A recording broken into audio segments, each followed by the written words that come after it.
Hey guys, John here. Now for the past 2 years I've been running two Ubiquiti NanoBeam AC Gen 2s in a wireless point-to-point network between my house and my father's house. The goal of this network is to transfer security camera footage from his security cameras. He's got 5 security cameras around his house, and that footage comes back here and is stored on an NVR located in my house. Also on that link, he is given access to my network attached storage, so he can access files on my NAS, and we can use that for easy transferring files back and forth. We use that quite a bit for the business to get shipping labels, invoices, etc. transferred between us. Now, if you're into networking or wireless networking, you've probably heard of Ubiquiti. They make a wide range of products ranging from switches and routers to wireless access points and customer premises equipment for wireless internet service providers or WISPs.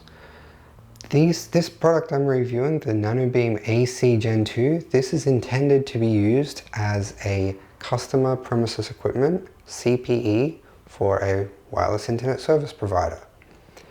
These are intended to be installed on customers' houses and connect back to a pretty high-powered base station, which will be talking to multiple of these. Now, I'm not using them in that way. What I'm doing is using them as a point-to-point link, which is also a good use case for these devices. Now, as I set these up over 2 years ago, I don't have the boxes here to do another unboxing. However, I do have some old photographs from when I did the unboxing. As you can see, they come in good packaging, which is recyclable, so that's a good thumbs up. They're well protected, so you're unlikely to get any shipping damage on these. The plastic itself that these devices are made out of feels very solid and gives you good confidence that they'll last outdoors.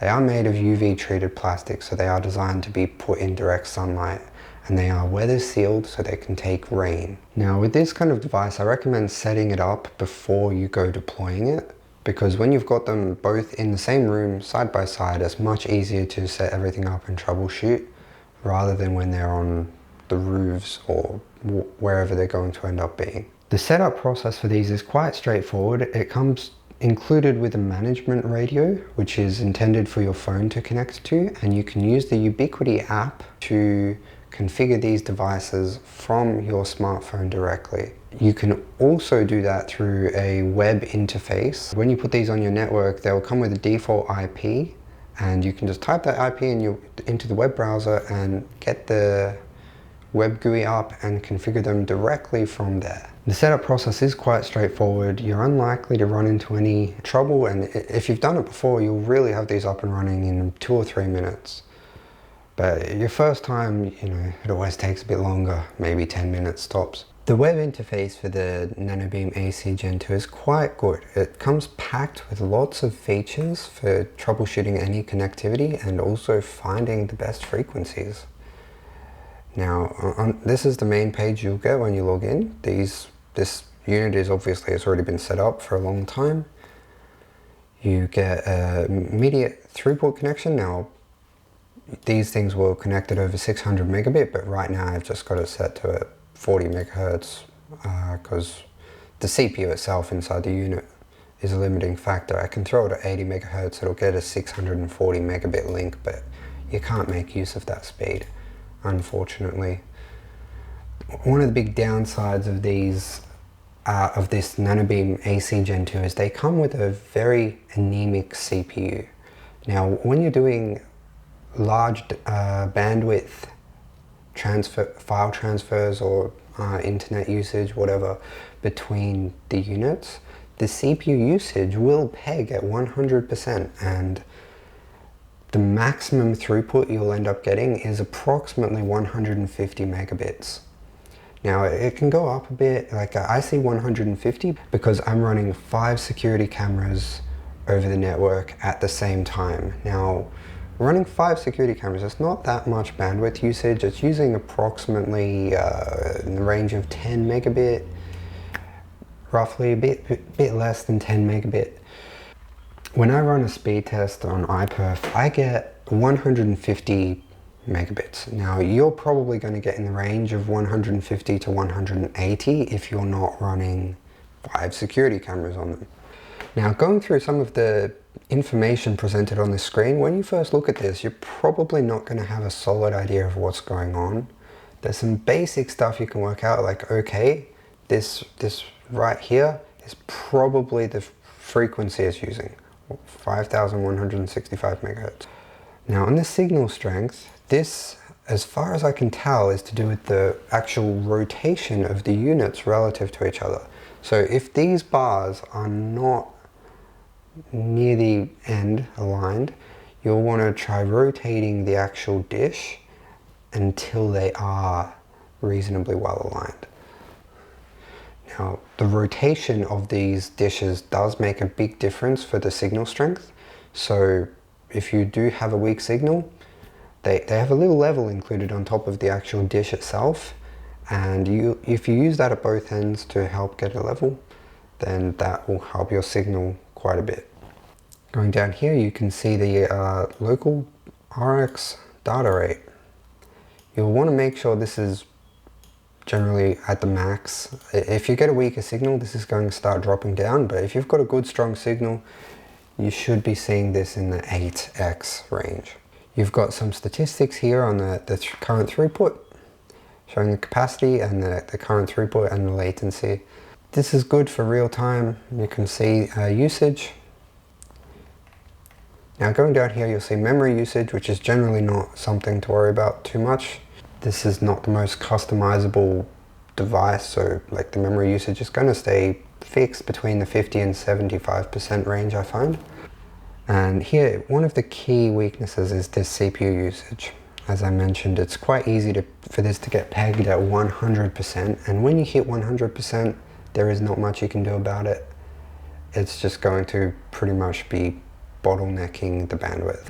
Now on the left side of the screen here, you've got more settings, more pages you can go down. On this wireless page, you've got a lot of the settings for configuring the actual point-to-point link. This one's running in access mode. Now the other unit will not be running in access mode. One is an access point, the other is not. The other connects to the access point. P2P mode is on. My channel width is 40. Again, you will probably want to set this to 80 megahertz because 80 is the optimal. I've only set this to 40 to see if it made any difference. And for me, setting it down to 40 megahertz made no difference, as I cannot even saturate that 300 megabit link that is currently getting at 40 megahertz. You have some settings here for output power, auto adjust, distance, and you can set the distance here yourself. Now, I know the distance of my devices is pretty much spot on 100 meters apart, so I've set it to 0.1 kilometers. I don't know the benefit of setting it manually. For the last 2 years it was set on auto, not manual, and there's never been any trouble. Going down this list, of course, you've got your wireless security level. You want to keep that set up good and have a nice password here. On my unit, I don't use the automatic power control because they're set up very fixed. Now, I probably leave the automatic power control on because it's, again, there's not much reason to turn it off. The only reason I have it off is because I was experimenting. It was working fine, so I didn't turn it back on. Probably best to leave it on. I might turn it back on after this. In the network section, you can see these can carry VLANs over a wireless bridge. No problem at all. I've got mine set on VLAN 200 because that's the VLAN that I have assigned for the network at my father's house. It has no problem communicating VLANs. Now I also have the security cameras on a separate VLAN, so they're isolated from each other, and that works 100% good. Now going down into this, you can enable an SSH server. I've never SSH'd into this device. I'm sure if you do that, then there's a whole lot of things you can do. But for the average user, I would say you're probably not going to need to do this. And going into the system settings, here you can check for a firmware update. Now just last night I did a firmware update on this device. It downloads it, it installs it, completely perfect. There's no drama there. You get about 3 or 4 minutes of downtime while the device is doing an update. And of course, before you do an update on any of these kind of devices, especially one that's set up in an awkward location that can be quite hard to get to, I would do a backup of the config. If you scroll down to the bottom here, you can see backup configuration here. Now, if you ever did need to re-upload a config because of a dodgy update or something, having that is going to save you a butt. Going down onto the AirMagic page, you can see the radio frequency represented. I don't know what all of this is exactly. I have it on automatic channel frequency. I don't worry about this too much.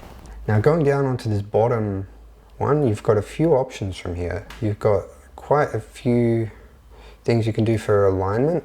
Now this is again on that front page for your rotation. You've also got the discovery. If you're adding new devices, this can be good. You can see it's actually got a APLR at his place, a long range wireless AC unit. That's what he uses in his house for his wireless. Now you've got your typical ping, trace route, speed test. The speed test is okay, but it's not taking everything into account. And when you run this speed test, I find that it shows quite a high number relative to what you actually get in real world usage. Now if I run a transmit test on here, I can tell you that the transmission rate I get from a client to a client at each end is in the 150 megabit range. However, this speed test does show higher numbers than that, getting approximately 280 to 300 megabits. And I guess that's much more efficient for it to be sending packets straight between the units. It uses less CPU overhead and it's getting a higher rate because it can transmit that much data. It just can't do it when it's coming from actual clients. It seems to use more CPU power.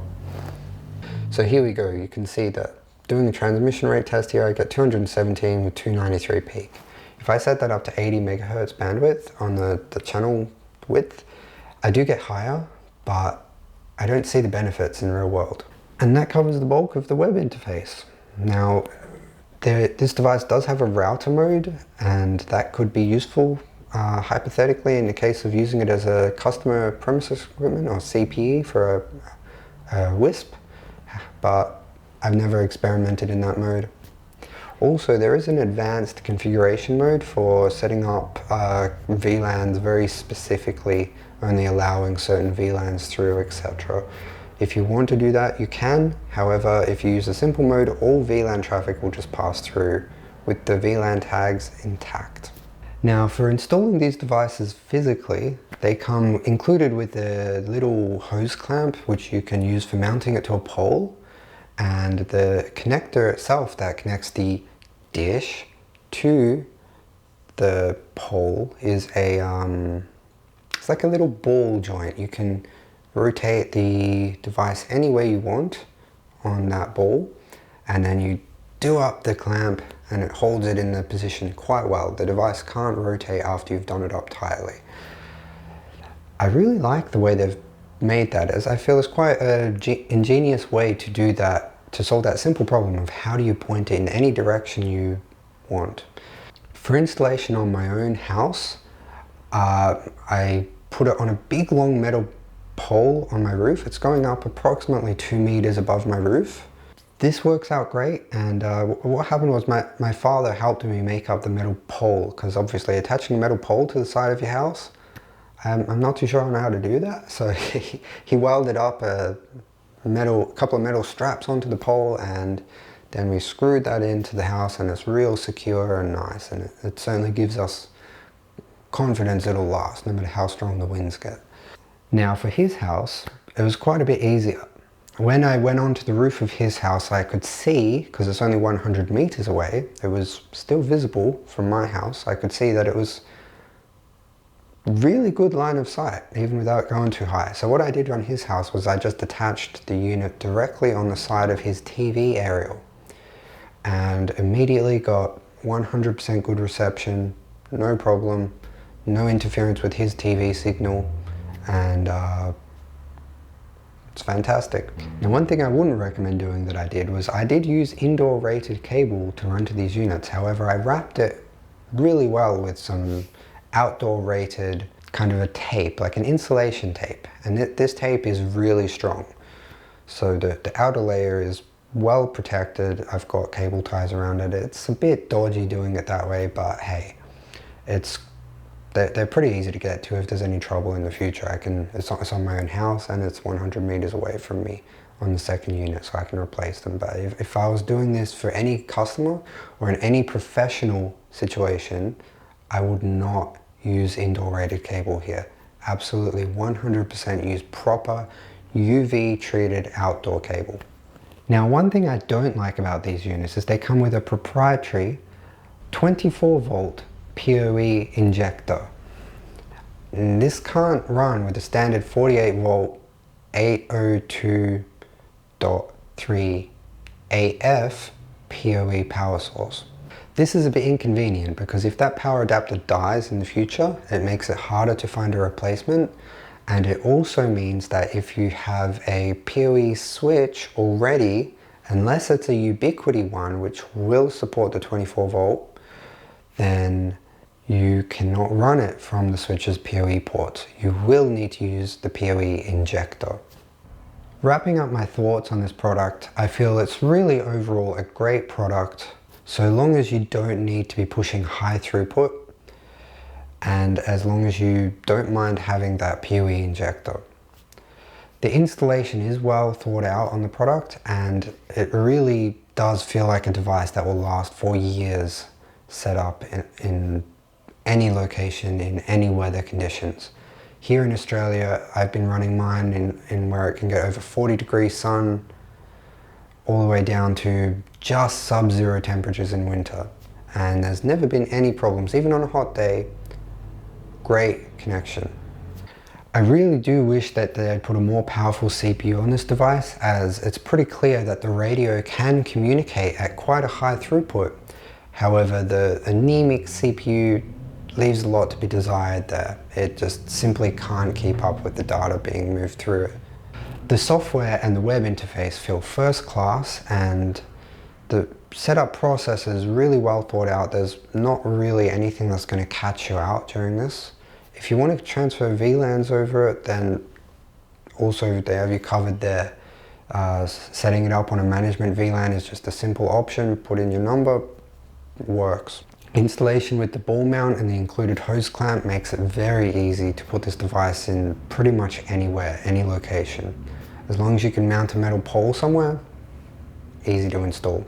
Now my overall recommendation, if you're okay with the lower performance and you don't need to be pushing like large high throughput data through it, say if you're just using it for an internet connection that's sub 150 megabits, then absolutely you should have no hesitation for buying this product. However, if you're wanting to use it for expanding your local network to including network attached storage access, for daily office kind of use where you're just accessing PDF files and documents and pictures and streaming some live video, it's great. It works totally fine. But if you're going to be doing large file access over this, then it's probably not the best thing for you because you've got that roughly 150 to 180 megabit cap on the bandwidth due to its CPU. So that pretty much wraps up my thoughts on the Ubiquiti NanoBeam AC Gen 2. Now, if you like this video, please give it a thumbs up. If you have anything to comment about, then leave it in the comments below.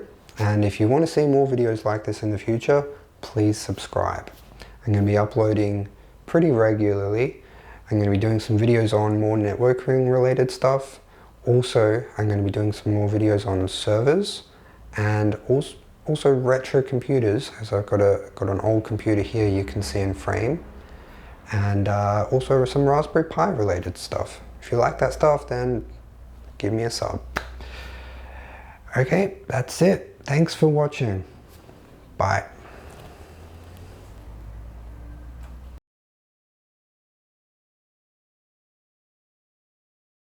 Five security cameras. 5. Good job. UV treated.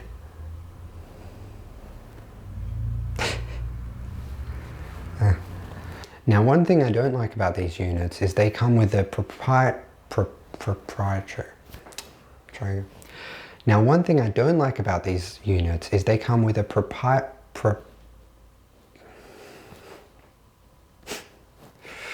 damn it. Proprietary. Okay.